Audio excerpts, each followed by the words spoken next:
I was there. I don't have to listen to it. This week's show because it was a disaster. When you live in a beach resort, it's easy to forget whether you are playing or working. On each week's show, we settle in with a cocktail and try to figure out if there is a difference. This is Day Drinking on Delmarva. I am Todd from GoodCleanFunLife.com. And I am Tony Russo, no relation, and you're listening to Day Drinking on Delmarva, a podcast about life and culture on the Delmarva Peninsula. Todd drinks because he gets to live here. I drink because I have to live here. And I'm back. I'm back from my Labor Day excursion. I think we all, I don't know, we're going to talk a little bit about Labor Day, but I was in New Jersey for Labor Day, as I try to be. The last maybe 6 or 7 years, I've been making sure to get to New Jersey. And the only tough thing is, I have to come home after. And it's always like, I do have this like lingering depression that always follows me home from New Jersey when I get home, and I'm like, Because you were in New Jersey, or because you had to come back? Because I had to come back. You know what? I sound like a sap when I talk about it, but I am so happy and lucky to have so many brothers and such a large family that, like, in comparison with other kooky families that, you see on the internet or whatever, we get along like really, really well. That's good. And it's just always nice to see my brothers, always nice to see my mom, have the grandkids and the great grandkids. So I have a brother that's 20 years younger than me. I have another brother that's 15 years younger than me. The brother that is 15 years younger than me has children that are younger than my grandchildren. Oh, wow. Yeah. So my mother has great-grandchildren who are older than her grandchildren. And this week, one of my brothers added to that. We have another baby in the family. And so now my mother's youngest grandchild is a full 7 years younger than her oldest great-grandchild. I mean, that makes for fun family events, right? Well, yeah. Are you my uncle or my or my cousin? Yeah. My grandkids get along with my nieces and nephews pretty well. The other ones are in the middle. So I have kids ranging from, let's say, 25 to 35. Oh my God, to 35. And then I have my brothers. I have my nieces and nephews range, with the exception of the new ones. We call ourselves the A team and the B team, because there are 3 of us that are older and then 3 of us that are younger. So A team kids range from, I guess, 19 to 35, and B team kids range from brand new to 6, I think. So, yeah, crazy.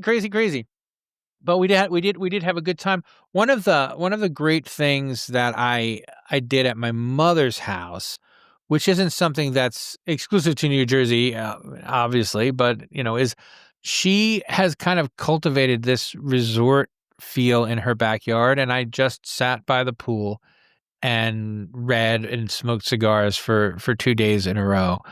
The cigar smoking didn't necessarily make me popular with members of the B team and their children, because they're from the post-smoking past.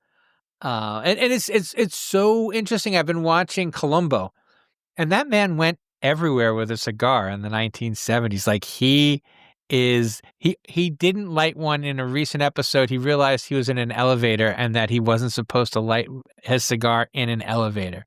But if he's in a hospital, if he's in some person's mansion, he just looks for the ashtray. He doesn't say, do you mind if I smoke? He's like, where's your ashtray? And it's just very, very funny. I heard a comedian observe that when you see all these future movies, the one thing that they couldn't imagine was a future where there wasn't any smoking. Like in all these alien movies, they're in outer space or whatever, but somebody always has a cigarette, And, those movies were made like in the late 80s and early 90s, where people were still smoking in space. And it's like, no, that was, we didn't get to space before we stopped smoking, which is something that nobody could imagine 40 years ago. Almost, that's almost as bad as smoking on a dirigible. We'll get to that later, though. Which we'll get to later. And how about you? How did your How did your Labor Day get through and along? It was fantastic. It took me a minute to remember, but last year we were away for Labor Day, and it's a big turnover for everybody who lives and works down here at the beach. It is called September summer or local summer, second season, whatever it is called. It is always signified by the mass exodus of tourists.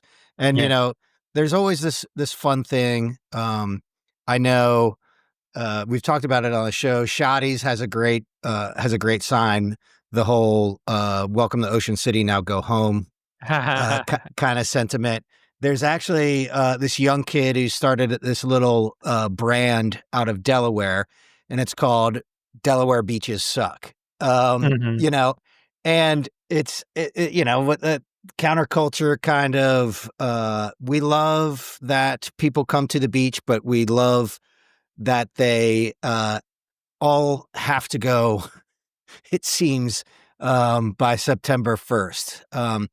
And I'll say that the group of people that were out and about celebrating the season send-off or the season start, if you're more local, is was in full effect over the weekend.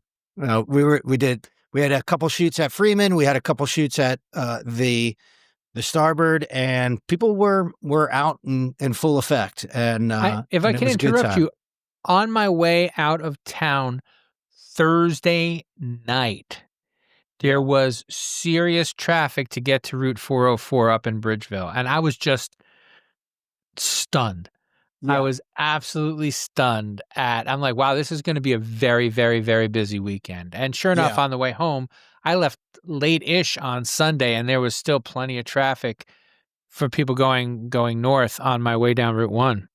Yeah, and that was that was part of the fun. I mean, we had a good time, saw some live music, got lots of footage, and have been pouring over it the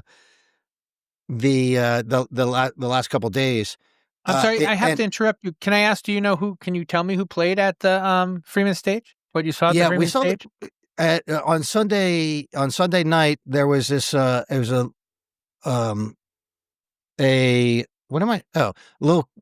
country act. Her name was Moran Morris, and has some popular songs that I don't know, of course, because it's country. But it was really, really cool crowd and a good experience. Natalie was able to shoot some of the meet and greet, so backstage. Very professional, obviously, got to meet her and her team. Interestingly, I guess she had made a comment in support of LGBTQ groups and that sort of thing, and maybe calling out some other country artists who may not be as supportive of those groups. And security was very tight, and I found that interesting. I don't know if that there was an incident that happened, but it makes me think that there must be something more going on behind the scenes, because it was one of those, it's not like a country western where she had to play behind the chicken wire, but for Freeman Stage to say that there were no cancer bottles allowed in the first 10 rows or something like that seemed to indicate that there was either the threat of an incident or maybe just concern over some wildly fans. But that's so so I had this religious rant all loaded up, and I decided that I wasn't going to go on it, and I'm not going to go on it. But one of the stories that I chose not to report on today from 1925 was that the fight against teaching evolution in schools. And it's just so bananas. Reading the papers from the time, just religious mania has always been a part of the American experience. And unfortunately, it looks like it always will be. I don't want any ministers to be out of a job or anything like that. Any ministers that we know. My mother's like a leader at her church, and sometimes she gives me a hard time for being so kind of hardcore anti-religious. And then when you see the damage that these people can do just because their imaginary friend is different from your imaginary friend, like Yeah. my daughter believes in this stuff. I don't believe in anything supernatural, Right. pointedly. But I have a daughter and she's into the crystals and kind of the nature worship kind of thing, and I don't begrudge her that. I would be deeply, deeply, deeply disappointed if, I don't know, she wouldn't talk to me anymore because I violated the legend of the trees or something like that. But you come home as a gay child and people are like, oh, I don't talk to my kid anymore because he's gay. And they're like, oh, that makes sense. And well, of course, why would you talk to me? You've got to let God straighten him out, and then he won't be gay anymore, and then he'll come back. And you can say that out loud and people don't laugh at you or throw rocks. And it just seems like a failing on our part as a culture to be like, yeah, this person believes something violent and absurd and vicious, but Yeah. it's their right. We just have to go ahead.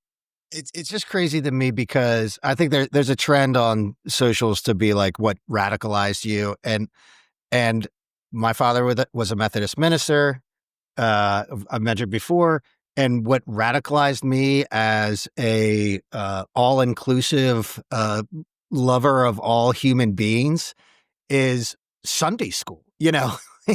like the Bible. Treat others as you would want to be treated. I mean, like, it doesn't say unless they're gay, or there's no caveat to that. And the mental gymnastics that people do to get around that and to validate their hate for people is kind of absurd. That's my primary thing, and this is not a new argument, and it's certainly not novel to me, but you need orders from God to be vicious. You don't need orders from God to be nice. Yeah. I'm always surprised when people are like, oh, I helped you, but just because God made me. That sounds dumb to me. Yeah. Oh, I burned a cross on your lawn because that's what God wants. That sounds perfectly normal. Yes. If you're taking orders from God, there's no telling what he's going to tell you to do. Right. He could tell you to feed the homeless. He could tell you to burn a cross on somebody's lawn. And both of those, for some reason, in the 21st century, are reasonable things to do. And I'm just at this point, I'm just embarrassed. I'm embarrassed at my countrymen, and I'm embarrassed at people who are religious, whether they're nice people like my mother, who's, because that's the fight, not the fight, but the conflict that we have. She's like, she's one of those, who am I to judge, right? The judge not, yes, lest ye be judged. That's her thing. And I'm like, yeah, Right. but is that just dumb luck? Like, if you had gone to a different church, would you not speak to any of the gay people in our family? Yeah. Of course not. She's just naturally nice. And also she went to religion school, or she chose a religion that allowed her to also be nice. But and I love to make fun of the Catholics because, I came up in Catholic school, and I think that they're essentially Hamas. This is a world if Hamas won. Catholics are what the world looks like if Hamas wins. Yeah. And they're just like, oh, you can be as mean as you want or as nice as you want. And we encourage both. You want to blow up an abortion clinic? That's fine. You want to feed a homeless person? That's fine too. Bring your hatred here.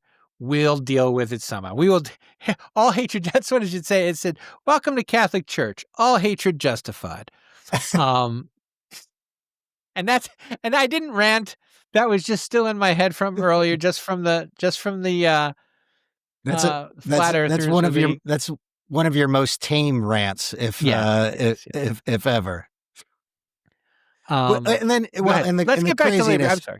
Go ahead. The craziness, just to kind of circle back around that, Please. Is that there, you go to see the performance of an artist, And then there's this underlying tension of, a pseudo political point that was made. And, this woman just wants to make people get up and dance and have a good time. And, it's just a shame that, and it's not like the other artists are doing anything malicious, but maybe she had a shirt that said like, not radical, but like crazy country lady or something like that. Cause that's what another artist, another male artist who's very popular called her, like a crazy country girl or something like that. And so she put it on a merch shirt and, I said like, okay, that's, that's the other thing it's funny. I don't know about the "what radicalized you" meme. I heard it from you 35 seconds ago, but we do have this tendency to just want to be on a side, like choose your side right now. And that's not me. And I'm not too good for it. I'm not too nuanced. I have some very hard opinions. I don't know if you've noticed over the years, but I'm always wary of people who want to bully me into being on their side. I have a wonderful, I'm not even going to call this person out. I have a wonderful person in my life who isn't merely like a member of the radical left. This person is like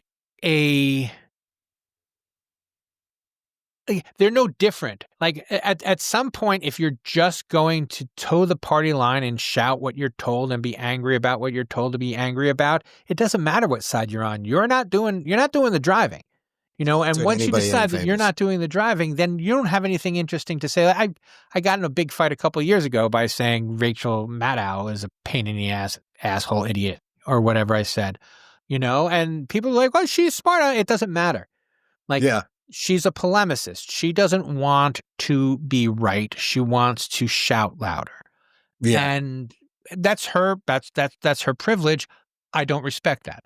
Yeah. And it's unfortunate that any side, I mean, and there's this other prejudice for me against the right was, well, they're stupid. Of course, Yeah. Of course they're easily tricked into just saying whatever they're told. And then you see it on the left and you're like, oh, no, just stupid people exist on both sides. Not even stupid. I want to say easily manipulated. Right. And I just want to feel like I'm not being manipulated. That's why I just turned off the internet and only respond to things that you told me. I don't know how long this the radicalized thing has been out. Probably came out in 2010 or something, and I missed it altogether.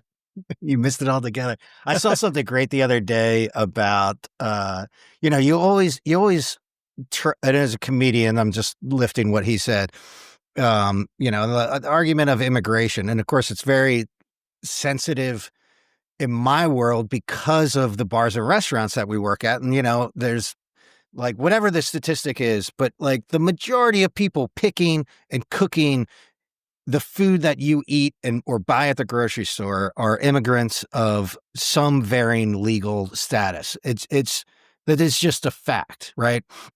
And this guy was making a joke when, you always, somebody says, we got to get rid of all the immigrants. And, as a smart, free thinking person, you want to be like, well, no, actually there's a lot of people in the back of the house that are doing this work for you. And they're much more likely to be, nonviolent criminals, than, because they're maintaining a low profile, like whatever it is.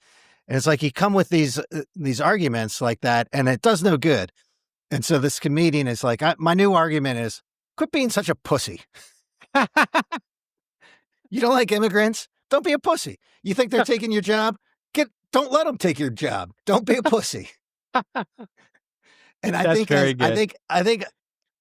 you and I know where you stand. You know where I stand. I'm feeling a bit more emboldened as a as a straight white middle-aged man with a platform, albeit a tiny one, to to be more vocal about calling people pussies for dumb reasons and ideological reasons. That's I made so if you have to come bail me out, you'll know why. Yeah. If I call you instead of my wife, then that's your fault. I said something I shouldn't to someone, and I know she won't come get me.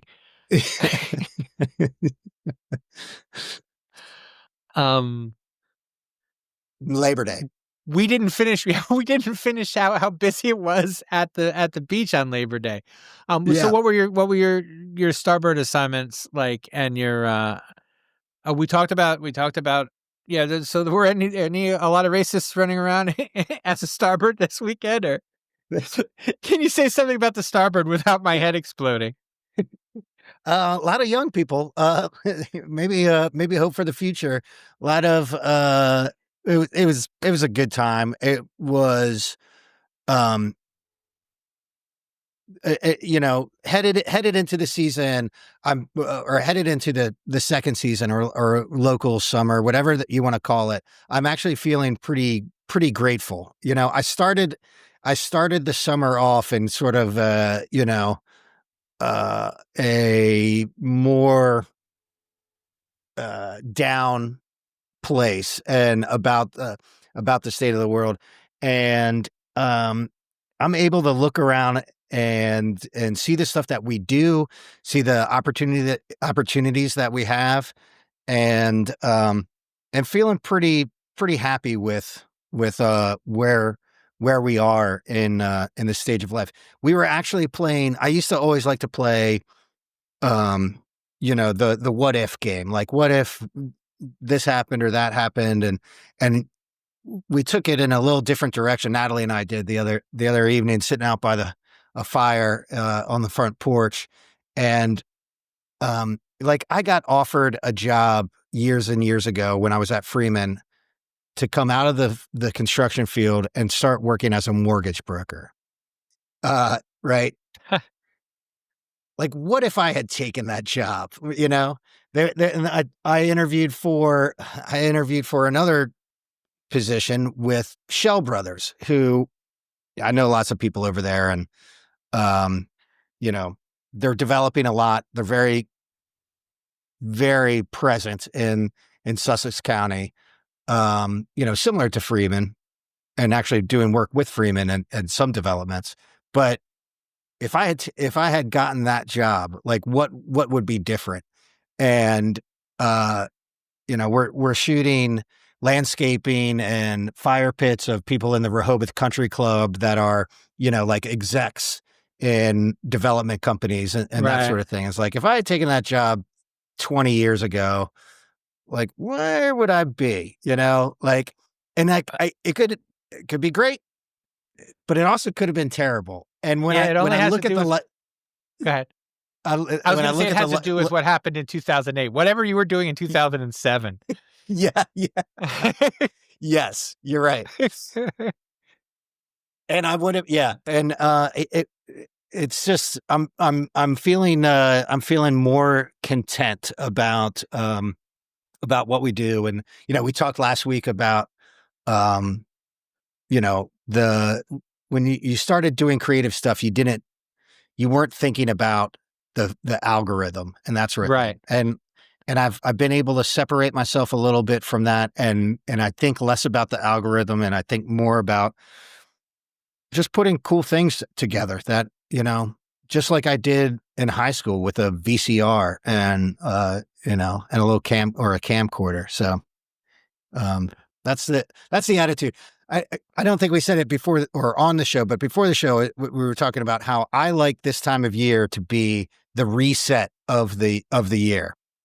Forget New Year's. Like, this is the start of school, because for every year that I was head of the school, I would always say, this is the year I'm really going to buckle down and get good grades and that sort of thing. I actually went to a different high school than all my friends with the hope of changing my life. It did not work. Yeah. I don't know why I felt it was them that was making me be so openly hostile to authority. It was just me. Just you. I like the idea of the new start for the year only because like we had a little dinner Monday night. My daughter got a new job and Kelly was getting ready to go back to work, and I reset on every Monday. Yeah. I fail from Tuesday to Friday, and then I reset on Monday. And every Monday, I'm like, this is the week that I do all the things on my list. This is the week that I do all the things that I want to do. And I get a little closer each time. I'm learning to respect that I'm not going to get through my list. Like I was making a list this morning. Here's my list from this morning. We've got 2 cross-offs there. 3 if you count the Toddcast, because we're on that now, and I'll probably finish that. But, it's a short list, and I stopped writing it, and there's so much more to do, and I'm like, don't make a list that you don't have any chance of finishing. Make a list that you can.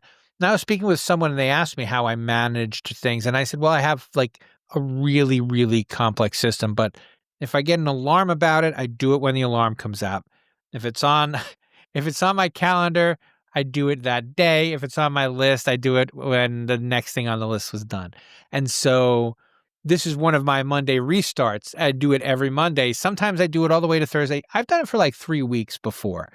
But to get up and to just go through the list. And when I'm just looking around my room saying, all right, what am I going to do? Oh, here's a list. Pick the thing on it, do the thing. There's nothing on the list you can't do. It's not like learn the trombone is on my list or anything like that. It's like do the shit that you're supposed to do. Here it is. Right. So one of the things that I would like to try for next year, I'm going to put it on my calendar, and I'm going to use this as a segue into this week's 100-year-old news.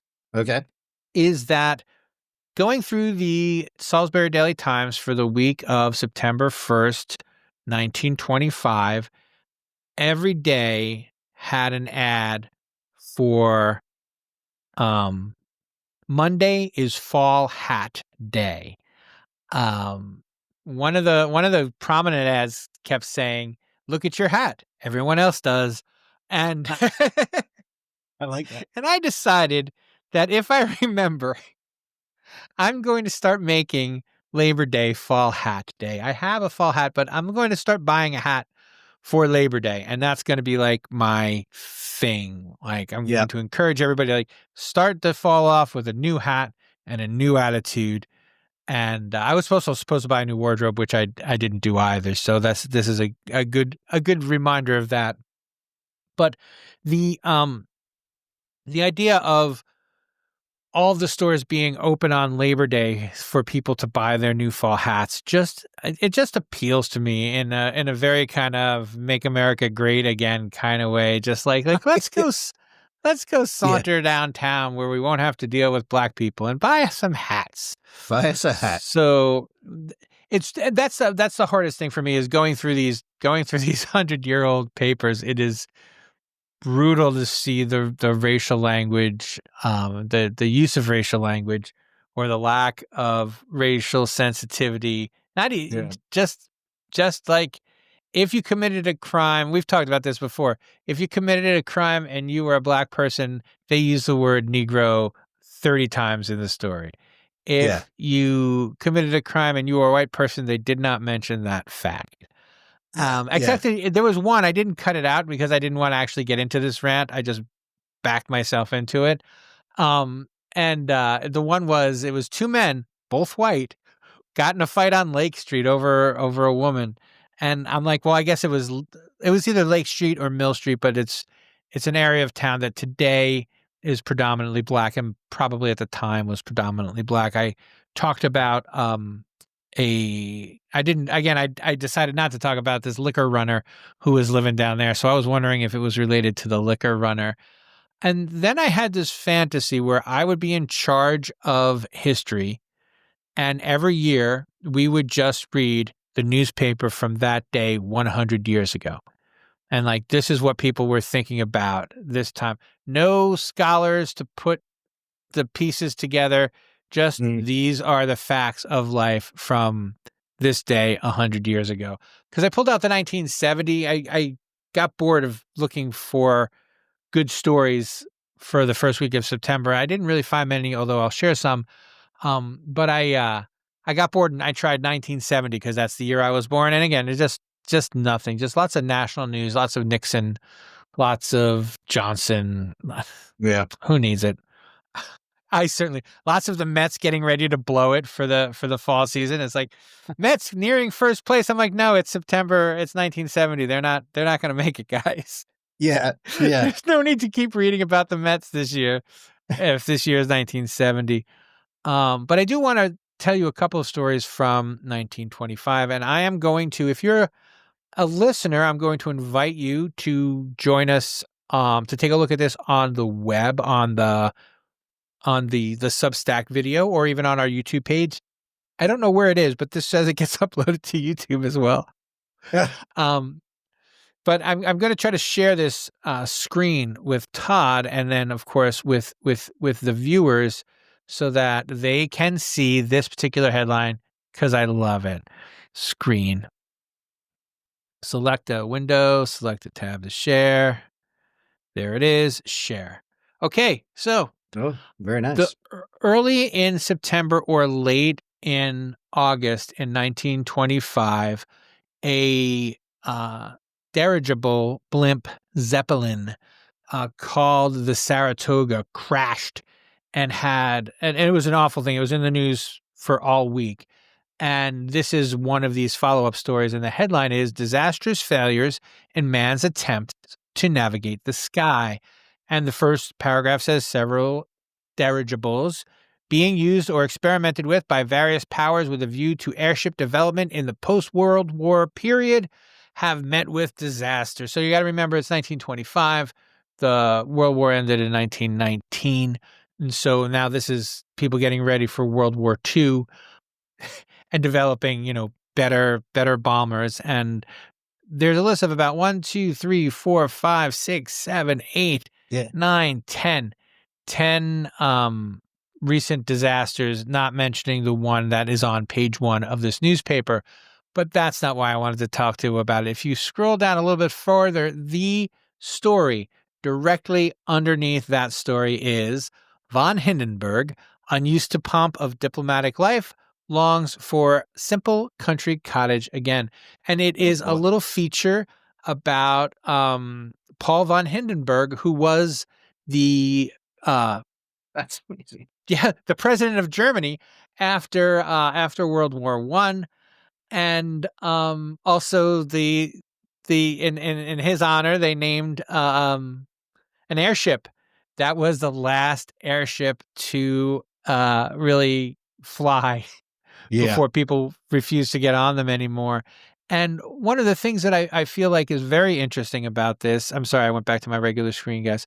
One of the things I feel is very interesting about this is the on the first page, it talked about how the how they were thinking of closing the naval yard in Lakehurst, New Jersey, because it's so dangerous there. And this is in 1925. It turns out they didn't close it, and while landing at Lakehurst in 1937, the Hindenburg exploded, ending the dream of Zeppelin travel.